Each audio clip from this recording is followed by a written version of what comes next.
Hello students, Fourier series and its application के इस chapter में आज हम डिरिचलेट कंडीशंस को स्टडी करने वाले हैं और जिसको मैं लेक्चर 3 का नाम दे रहा हूं। लेक्चर 1 के अंदर हमने पीरियोडिक फंक्शन के कंसेप्ट को स्टडी किया था, जो कि फोरियर थ्योरम के लिए बहुत ही इंपॉर्टेंट कंसेप्ट है। लेक्चर 2 के अंदर स्टूडेंट्स हमने फोरियर थ्योरम के बेसिक यानी कि फिजिकल इंट्यूशन को हमने स्टडी किया था, मेरे को ये कहना चाहिए। तो स्टूडेंट्स, अब फोरियर थ्योरम के लिए क्या कंडीशंस हैं, फोरियर थ्योरम की क्या लिमिटेशंस हैं, उसको आज हम स्टडी करने जा रहे हैं। जैसा कि आपको पता है, फोरियर थ्योरम क्यों देनी पड़ी, वो इसलिए देनी पड़ी स्टूडेंट्स कि हम किसी भी कॉम्प्लेक्स पीरियोडिक फंक्शन का सॉल्यूशन एक सिंगल हार्मोनिक फंक्शन की हेल्प से नहीं लिख पा रहे थे। तो उन्होंने क्या कहा, अगर आपको कॉम्प्लेक्स पीरियोडिक फंक्शन का सॉल्यूशन लिखना है तो आपको क्या करना पड़ेगा, उस फंक्शन को किसकी फॉर्म में लिखना पड़ेगा, as a sum of sine और कोसाइन इन द फॉर्म में लिखना पड़ेगा। वो क्यों लिखना पड़ा, जैसे मैं आपको एग्जाम्पल देकर समझाया था फोरियर थ्योरम की स्टेटमेंट के अंदर। अगर मैं किसी एक तारा आपने देखा होगा जिसके ऊपर एक वायर लगी होती है, और जब हम वायर को एक अपनी उंगली से स्ट्रेच कर छोड़ते हैं तो उसके अंदर से डिफरेंट हमें साउंड देखने को मिलती हैं। तो वो वायर क्या करती है स्टूडेंट्स, वाइब्रेट करती है। और जो ये वाइब्रेशंस इसकी हैं वो कौन से मोशन को एक्सप्लेन कर रही थी, ऑसिलेटरी मोशन को एक्सप्लेन कर रही थी। और ऑसिलेटरी मोशन को हमने फिजिक्स के अंदर किसका नाम दिया था, सिंपल हार्मोनिक मोशन का नाम दिया था। और हमने सिंपल हार्मोनिक मोशन को एक्सप्रेस किया था मैथमेटिक्स की हेल्प से, किस फंक्शन से, सिंपल हार्मोनिक फंक्शन की हेल्प से, जो कि क्या है, सिंपल हार्मोनिक फंक्शन भी मैं बोल सकता हूं। साइन है एक सिंगल हार्मोनिक फंक्शन है, कोस है सिंगल हार्मोनिक फंक्शन है, या मैं इनको क्या कह सकता हूं, पीरियोडिक फंक्शन भी बोल सकता हूं। क्यों बोल सकता हूं स्टूडेंट, क्योंकि साइन कोस अपनी वैल्यू को रिपीट करते हैं 2 पाई इंटरवल के बाद। ऐसे ही टेंजेंट अपनी वैल्यू को रिपीट करता है पाई वैल्यू के बाद। तो ये क्या है, ये पीरियोडिक फंक्शन है और ये सिंगल पीरियोडिक फंक्शन है। तो हमने क्या, अगर हम कॉम्प्लेक्स पीरियोडिक फंक्शन का सॉल्यूशन लिखने जा रहे थे तो हम क्या हो रहे थे, फेल हो रहे थे, हम नहीं लिख पा रहे थे। किसकी हेल्प से, एक सिंगल पीरियोडिक फंक्शन की हेल्प से नहीं लिख पा रहे थे। तो 1822 के अंदर फ्रेंच मैथमेटिशियन जेबीटी फोरियर ने कॉम्प्लेक्स पीरियोडिक फंक्शन का सॉल्यूशन लिखने का हमें एक तरीका बताया था। और उन्होंने क्या दी थी, एक थ्योरम दी थी जिसका क्या नाम पड़ा था, फोरियर थ्योरम पड़ा था। और फोरियर थ्योरम ने क्या स्टेटमेंट दी थी, फोरियर थ्योरम स्टेट दैट जिस भी फंक्शन का हम सॉल्यूशन लिख रहे हैं तो उस फंक्शन को हमें क्या करना पड़ेगा, उसको लिखना पड़ेगा as a sum of sine और cosine in the form of this. तो Fourier series expansion of any function F x is equal to, जो हमने क्या लिखा था, a naught plus A1 cos x plus A2 cos 2x plus A3 cos 3x plus B and so on so for चलते गए थे। Plus क्या लिखा था, B1 sine x plus B2 sine 2x plus B3 sign 3x and so on so forth. तो हमने उसको students, यहां पर n आएगा, ये मिस्टेक है यहां पर। तो स्टूडेंट्स, हमने उस कंप्लीट सीरीज को कंबाइंड करके एक एक्सपेंशन बना दिया था। और वो एक्सपेंशन क्या बनी थी, n is equal to 1 to infinity an cos nx plus bn sin nx। और ये स्टूडेंट हमने क्यों लेना पड़ा ऐसा साइन और कोसाइन में? हम जानते हैं स्टूडेंट, कोस हमारे पास इवन फंक्शन है, साइन हमारे पास ओड फंक्शन है। अगर हमें इवन हार्मोनिक्स चाहिए तो हम कोस वाली टर्म को रख लेंगे, साइन वाली टर्म को जीरो कर देंगे। अगर हमें ओड हार्मोनिक चाहिए तो हम साइन वाली टर्म को रख लेंगे, कोस वाली टर्म को हम क्या कर देंगे? जीरो कर देंगे। तो फूरियर ने एक कॉम्प्लेक्स पीरियोडिक फंक्शन का सॉल्यूशन फाइंड आउट करने का हमें बहुत बहुत अच्छा तरीका बताया था और उसको एक्सेप्ट किया गया। लेकिन कंडीशन आ गई यहां पर, और क्या कंडीशन आ गई? हम जिस भी फंक्शन की फोरियर सीरीज लिखना चाहते हैं, यानी हम जिस भी फंक्शन की फोरियर सीरीज एक्सपेंशन में लिखना चाहते हैं, उस फंक्शन को कुछ कंडीशंस फॉलो करनी होंगी। हम उस फंक्शन की फोरियर सीरीज तभी लिख सकते हैं, और वो कौन सी कंडीशंस हैं? वो डिरिचलेट ने हमें कंडीशंस बताई थी। यानी कि हम जिस भी फंक्शन की फोरियर सीरीज लिखना चाहते हैं, सबसे पहले वो फंक्शन डिरिचलेट के द्वारा दी गई इन 3 कंडीशंस को अगर फॉलो करेगा तो हम उस फंक्शन की फोरियर सीरीज लिख सकते हैं, अदरवाइज हम नहीं लिख सकते। जो डिरिचलेट के द्वारा दी गई फर्स्ट कंडीशन है वो है स्टूडेंट्स, यहां पर मैंने उसको लिखा हुआ है लेकिन मैं इसका मीनिंग समझा रहा हूं आपको। अगर पेपर में आता है तो एज इट इज ये 3 हमें डिरिचलेट कंडीशंस लिखना है। जो हमारी फर्स्ट डिरिचलेट कंडीशंस है वो क्या कहती है स्टूडेंट्स? जिस भी फंक्शन की हम फोरियर सीरीज लिखना चाहते हैं, उस फंक्शन की वैल्यू अपने डिफाइंड इंटरवल के अंदर कैसी होनी चाहिए? सिंगल वैल्यू होनी चाहिए। यानी कि हमारा जो फंक्शन है वो सिंगल वैल्यूड फंक्शन होना चाहिए इंटरवल के अंदर। यानी कि उस फंक्शन की वैल्यू किसी एक पर्टिकुलर पोजीशन के अंदर इंटरवल में एक से ज्यादा वैल्यू नहीं होनी चाहिए। अगर उस फंक्शन की वैल्यू एक से ज्यादा किसी पर्टिकुलर पोजीशन के ऊपर है तो हम उस फंक्शन की फोरियर सीरीज नहीं लिख सकते।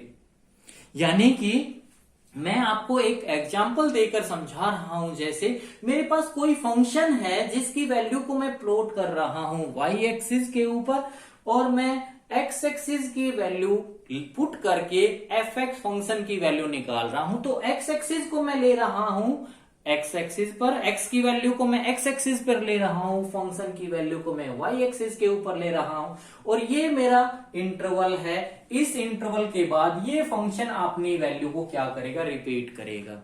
तो हमने इस इंटरवल के अंदर इस पर्टिकुलर पोजीशन के ऊपर क्या देखा है? हमने फंक्शन की वैल्यू को प्लॉट कर दिया है। ये कुछ इस टाइप का है, ये रिपीट कर रहा है, अपनी पीरियोडिक फंक्शन है। तो पीरियोडिक फंक्शन तो अपनी वैल्यू को क्या करेगा? रिपीट करेगा। लेकिन हमने इस पोजीशन के ऊपर इस फंक्शन की वैल्यू, कितनी वैल्यू देखने को मिली? 1 2 3 वैल्यू देखने को मिली। यानी कि इस पोजीशन के ऊपर ये फंक्शन सिंगल वैल्यूड फंक्शन नहीं है। इस पोजीशन के ऊपर फंक्शन की वैल्यू क्या नहीं है? 1 नहीं है। इसका मतलब ऐसे फंक्शन की हम फोरियर एक्सपेंशन नहीं लिख सकते। यानी कि हम फोरियर सीरीज उसे फंक्शन की लिख सकते हैं जिस फंक्शन की वैल्यू क्या हो? इंटरवल के अंदर किसी भी पर्टिकुलर पोजीशन के ऊपर सिंगल होनी चाहिए, 1 होनी चाहिए, 1 से ज्यादा नहीं होनी चाहिए। अगर 1 से ज्यादा है किसी एक पर्टिकुलर पोजीशन के ऊपर इंटरवल के अंदर, तो हम ऐसे फंक्शन की क्या नहीं लिख सकते? फोरियर सीरीज नहीं लिख सकते। और मैंने भी यही लिखा हुआ है, the function F X be a single valued function. Function एक सिंगल वैल्यू का होना बहुत जरूरी है। That is its should have only one value for a given value of x। यानी कि एक ये जैसे गिवन वैल्यू है, इस वैल्यू के ऊपर इस फंक्शन की वैल्यू 1 होनी चाहिए, लेकिन यहां पर कितनी है? 3 है। तो ऐसे फंक्शन की हम फोरियर सीरीज नहीं लिख सकते। ये फर्स्ट डिरिचलेट कंडीशंस थी। अगर फंक्शन इस कंडीशंस को फॉलो कर रहा है तो हम उसकी फोरियर सीरीज को लिख देंगे। सेकेंड डिरिचलेट कंडीशन क्या है, चलिए हम यहां पर बात करते हैं। यानी कि हम जिस भी फंक्शन की फोरियर सीरीज लिखना चाह रहे हैं उस फंक्शन की वैल्यू यहां पर बहुत मस्ट है, जरूरी है, यहां पर उसकी वैल्यू इंटरवल के अंदर क्या होनी चाहिए, फाइनाइट होनी चाहिए। उसकी वैल्यू क्या नहीं होनी चाहिए, इनफाइनाइट नहीं होनी चाहिए। मीन्स यहां पर ये एक मस्ट है, जरूरी है कंडीशन। क्या है, उस फंक्शन की वैल्यू इंटरवल के अंदर किसी भी एक पर्टिकुलर पोजीशन के ऊपर क्या नहीं होनी चाहिए, इनफाइनाइट नहीं होनी चाहिए। क्या होनी चाहिए, फाइनाइट होनी चाहिए। तो हम उस फंक्शन की वैल्यू क्या, उस फंक्शन की क्या लिख सकते हैं, फोरियर सीरीज लिख सकते हैं। अदरवाइज हम उस फंक्शन की फोरियर सीरीज नहीं लिख सकते। जैसे मैं यहां पर ये मैंने फंक्शन y एक्सिस के ऊपर लिया है, x की वैल्यू को मैंने x एक्सिस के ऊपर लिया है। ये मेरे पास यहां पर देखिए, ये मैं इस पोजीशन के ऊपर, यहां से तो फिर वैल्यू अपनी रिपीट करता चलेगा, रिपीटिव इंटरवल है क्योंकि फंक्शन कैसा है, पीरियोडिक फंक्शन है। तो ये पहली कंडीशंस को तो फॉलो कर रहा है। यानी कि हम जिस भी फंक्शन की फोरियर सीरीज लिख रहे हैं सबसे पहले वो फंक्शन क्या होना चाहिए, पीरियोडिक होना चाहिए।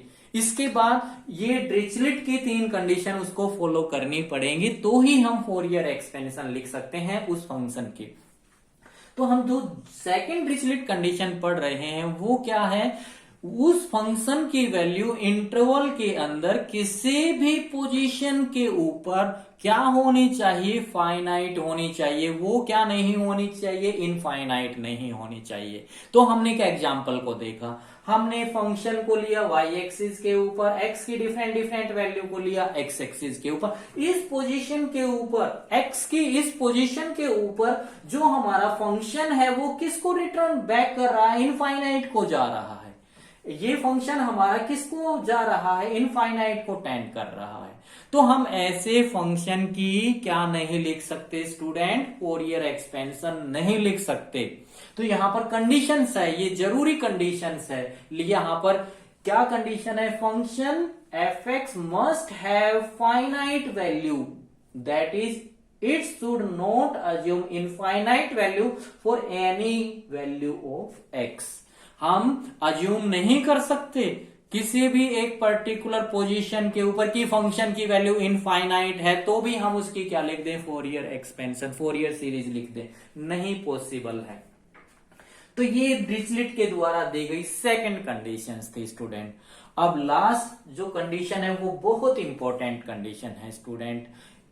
यानी कि जो जिस भी फंक्शन की हम फोरियर एक्सपेंशन लिखना चाह रहे हैं स्टूडेंट, फर्स्ट कंडीशन क्या, वो पीरियोडिक होना चाहिए। और सेकंड कंडीशन क्या, डिरिचलेट के द्वारा दी गई कंडीशंस को फॉलो करना चाहिए। तो थर्ड कंडीशंस को हम देख रहे हैं। तो स्टूडेंट वो क्या कहती है, जिस भी फंक्शन की हम फोरियर एक्सपेंशन लिखना चाह रहे हैं उसकी क्या जरूरी कंडीशंस है, should have finite number of a discontinuities. यानी कि फंक्शन एक टाइम इंटरवल के अंदर क्या नहीं हो, डिसकंटिन्यू बार बार ना हो, इनफाइनाइट टाइम ना हो, मतलब वो क्या हो, फाइनाइट टाइम डिसकंटिन्यू हो। मतलब ब्रेक आए तो कितने टाइम आए, फाइनाइट टाइम आए। यानी कि मैक्सिमा और मिनिमा आए तो कितनी बार आए, finite number of a time आए, fixed number of a time आए। ऐसा नहीं है कि इनफाइनाइट नंबर ऑफ टाइम्स आए। तो हमने इस एग्जाम्पल को जब स्टडी किया तो क्या देखा स्टूडेंट, हमने एक फंक्शन को लिया और फंक्शन की वैल्यू को हमने y एक्सिस के ऊपर प्लॉट किया और x के डिफरेंट डिफरेंट वैल्यू को मैंने प्लॉट किया x एक्सिस के ऊपर। यहां पर देखिए इस पोजीशन के ऊपर स्टूडेंट, ये मेरी लेफ्ट हैंड साइड लिमिट है फंक्शन की और ये मेरी राइट हैंड साइड लिमिट है फंक्शन की। तो लेफ्ट हैंड साइड लिमिट को मैं माइनस से डिनोट कर रहा हूं और राइट हैंड साइड लिमिट को मैं प्लस से डिनोट कर रहा हूं।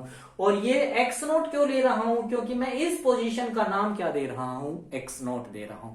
तो इस पर्टिकुलर पोजीशन के ऊपर आप क्या देख रहे हैं, जो लेफ्ट हैंड साइड लिमिट है और जो राइट हैंड साइड लिमिट है फंक्शन की, वो दोनों क्या नहीं है, सेम नहीं है। अगर सेम होती तो स्टूडेंट ये फंक्शन कैसा होता, कॉन्टिन्यूस होता। तो यहां पर क्या हो रहा है, ये फंक्शन डिसकंटिन्यू हो रहा है। यानी कि इस फंक्शन की वैल्यू मेरे को ये बताना चाहिए एफ एक्स नोट, यहां पर मैं लिख रहा हूं F X not minus can not be equal to F X not plus. अगर ये कंडीशन नहीं अगर है तो हम ऐसे फंक्शन की स्टूडेंट फोरियर सीरीज नहीं लिख सकते। यानी कि थर्ड कंडीशन क्या कहती है, आप जिस भी फंक्शन की फोरियर एक्सपेंशन लिखना चाहते हो वो फंक्शन टाइम इंटरवल के अंदर फाइनाइट नंबर ऑफ टाइम क्या हो, डिसकंटिन्यू हो। यानी कि उसके अंदर infinite number of A discontinuity ना आए।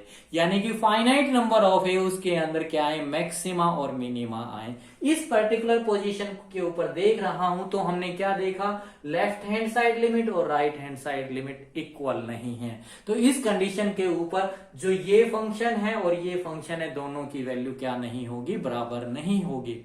तो ऐसे फंक्शन की हम फोरियर एक्सपेंशन नहीं लिख सकते। और मैंने भी यही लिखा है, the function F x should have finite number of a discontinuities and finite number of maxima and minima.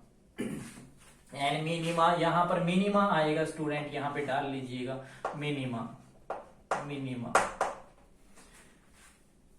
ये हमारे डिरिचलेट के द्वारा दी गई 3 कंडीशंस थी स्टूडेंट, जो कि एक फोरियर थ्योरम की बहुत इंपॉर्टेंट्स हैं। यानी कि ये हम ये भी कह सकते हैं फोरियर थ्योरम की लिमिटेशंस क्या हैं। तो ये एक बहुत इंपॉर्टेंट आर्टिकल है, हमें पहले ये कंडीशंस को स्टडी करना होगा, इससे आगे हम तभी बढ़ेंगे। अगर स्टूडेंट्स आपको मेरा ये लेक्चर अच्छा लगे तो मेरे चैनल को एक सब्सक्राइब जरूर करना, लाइक जरूर करना, शेयर जरूर करना। और लेक्चर 4 के अंदर हम जो ये फोरियर कोफिशिएंट्स हैं इनकी वैल्यू को कैलकुलेट करेंगे। Thank you.